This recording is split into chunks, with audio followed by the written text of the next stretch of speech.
నమస్తే, welcome to Aadya TV. నేను మీ స్వర్ణ. ప్రస్తుతం మనతో పాటు ఉన్నారు సీనియర్ జర్నలిస్ట్, సినీ పరిశోధకులు ఇమ్మంది రామారావు గారు. నమస్తే అండి రామారావు. నమస్తే. రామారావు గారు, ఏపీలో ఏదైతే జగన్ పాలన వల్ల ప్రజలు ఇబ్బందులు పడిపోతున్నారు అంటూ తెలుగుదేశం పార్టీ ఆరోపిస్తుందో దానికి సంబంధించి రకరకాల ప్రయత్నాలు చేస్తున్నారు. ఓ పక్క చంద్రబాబు నాయుడు గారు పాదయాత్రలు అంటూ రోడ్ షోలు అంటూ బహిరంగ సభలు అంటూ వెళ్తూ ఉంటే ఆయన తనయుడు లోకేష్ గారు పాదయాత్ర చేస్తున్నారు. అయితే లోకేష్ గారు ఎక్కడ అడుగు పెట్టినా ప్రతి పనిని భగ్నం చేసే కుట్రలు జరుగుతున్నాయి. వేలాదిగా జనాలు తరలి వస్తున్నా అసలు అక్కడ ఏమీ లేదు, డ్రోన్స్ తో కవరప్ చేసే ప్రయత్నం చేస్తున్నారు అంటూ ఆరోపణలు కూడా వస్తున్నాయి. మీరేం చెప్తారు? మీ స్పందన ఏంటి?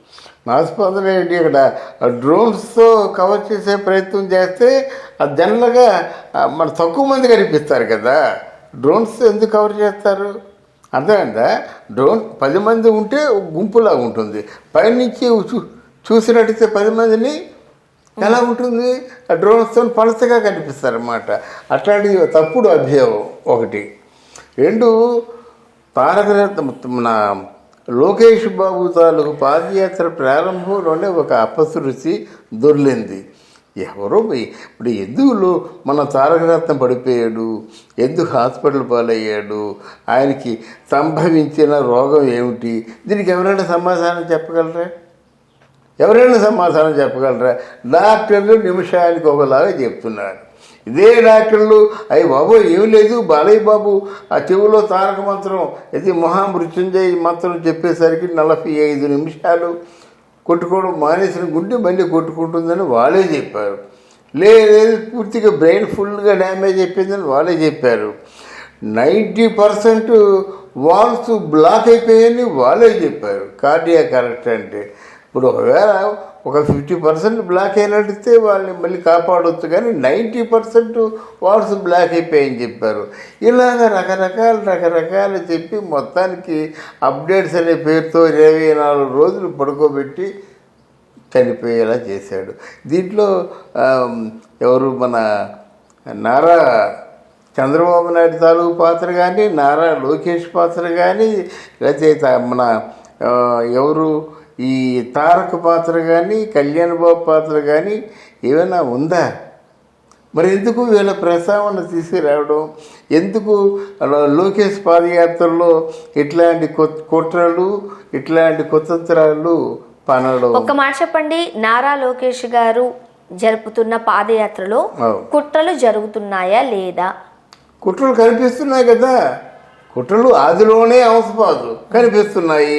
నిన్నగాక మొన్న అక్కడ ఎవరు గన్నవరంలో పట్టాభి తెలుగుదేశం పార్టీ మీద తిరుగుబాటు చేయడం కానీ, కారులు తగలబెట్టడం కానీ, పట్టాభిని అరెస్ట్ చేయడం కానీ, పట్టాభిని రాజమండ్రి తీసుకెళ్ళడం కానీ ఇదంతా కుట్ర కదమ్మా. పార్టీ వర్గాల వారి మీద ఒకటి తేరుకోలేని దెబ్బతీయడం ఏమంటారు?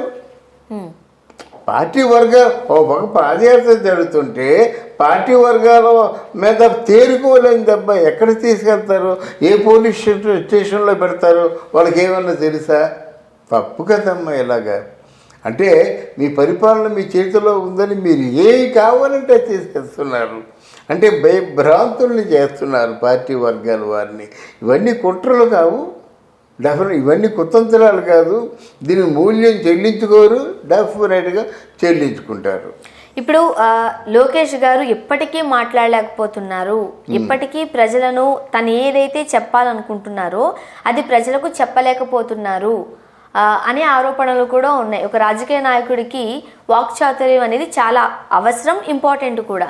సో దాంట్లో కంప్లీట్గా ఫెయిల్ అయ్యారు లోకేష్ అంటున్నారు. ఇప్పుడు అంబటి రాంబాబు మంచి ఆర్టిస్టు, మంచి డైలాగ్ టెల్లర్, డైలాగ్ చాలా బాగా చెప్తాడు.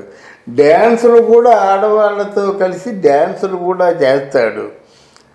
ఆడవాళ్ళు కనిపించినట్టయితే సుజన సుకన్య అని పిలుస్తాడు, ఒక అరగంట ఉండి వెళ్ళిపోమంటాడు. అయితే ఈ అంబటి రాంబాబు రాజకీయాలకు అవసరమా? మీరు అంబటి రాంబాబుని సమర్థిస్తారా? అంటే రాజకీయ నాయకుడికి కావాల్సింది చిత్తశుద్ధి. కానీ ఆడపిల్లల్ని రమ్మంటడం, పడుకోమని చెప్పడం, అరగంట ఉండమని చెప్పడం, గంట ఉండమని చెప్పడం, డ్యాన్సులు చేయడం ఇవన్నీ కాదు కదా. ఇవన్నీ కాదు కదా.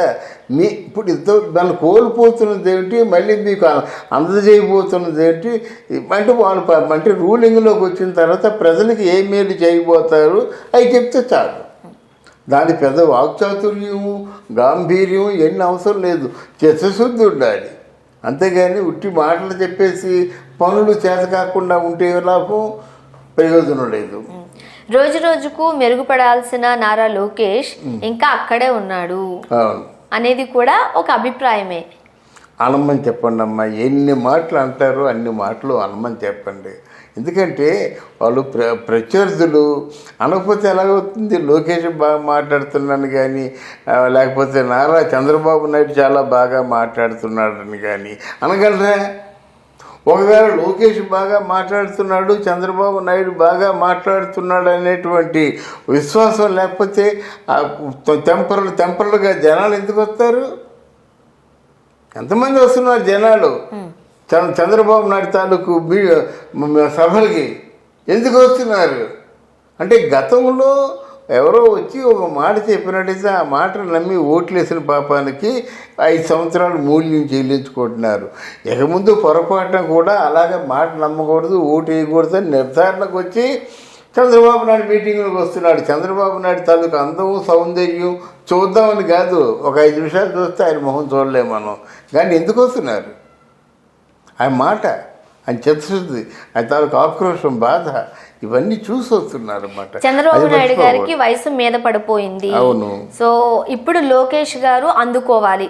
అవును. సో లోకేష్ కి అంత సీన్ లేదు, ఎప్పటికీ ఆ స్థానాన్ని తీసుకోగలిగే సత్తా లేదు. కాబట్టి ఇంకా ఆల్మోస్ట్ పార్టీ క్లోజ్ అయిపోయినట్టే. అదే కాకుండా ఎక్కడ అడుగు పెట్టినా చంద్రబాబు నాయుడు గారు, లోకేష్ గారు అక్కడ అంతా భస్మమే. తారకరత్న విషయంలో కూడా అదే జరిగింది. వాళ్ళ కుటుంబ సభ్యుడిని వాళ్లే పట్టణ పెట్టుకున్నారు అన్న భిన్న అభిప్రాయాలు కూడా ఉన్నాయి. అవును, భిన్నాభిప్రాయాలు ఉన్నాయమ్మా. చంద్రబాబు నాయుడు ఎక్కడ అడుగు పెడితే అక్కడ క్లోజ్ అనుకుంటే 40 సంవత్సరాల పాటు రాజకీయాల్లో ఎలా కొనసాగుతాడు?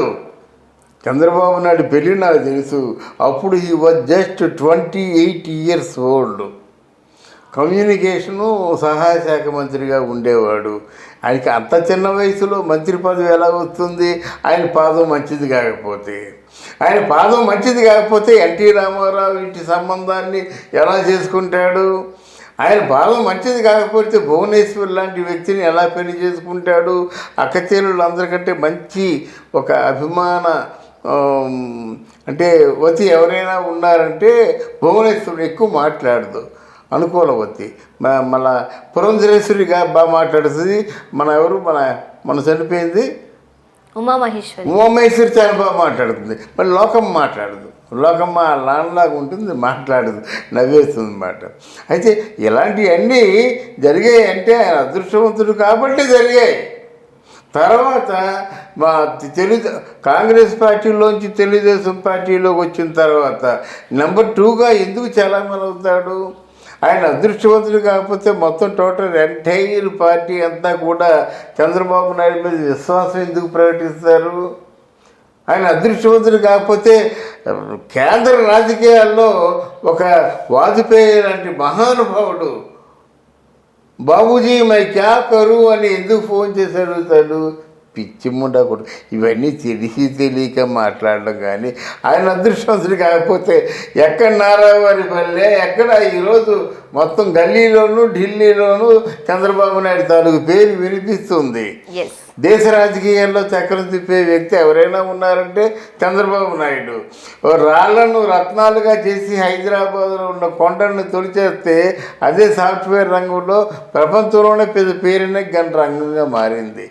ఆయనతో ఎవరో అంటే కేవలం ఉక్రోసం కొద్దీ మాట్లాడేది తప్ప ఆయన అదృష్టవంతులు కాకపోవడం ఏంటమ్మా? అదృష్టవంతులు కాకపోతే ఒక మనిషినే వస్తారా చూడడానికి? ఎంతమంది తరలి వస్తున్నారంటే ఆయన పట్ల ఉన్న విశ్వాసం.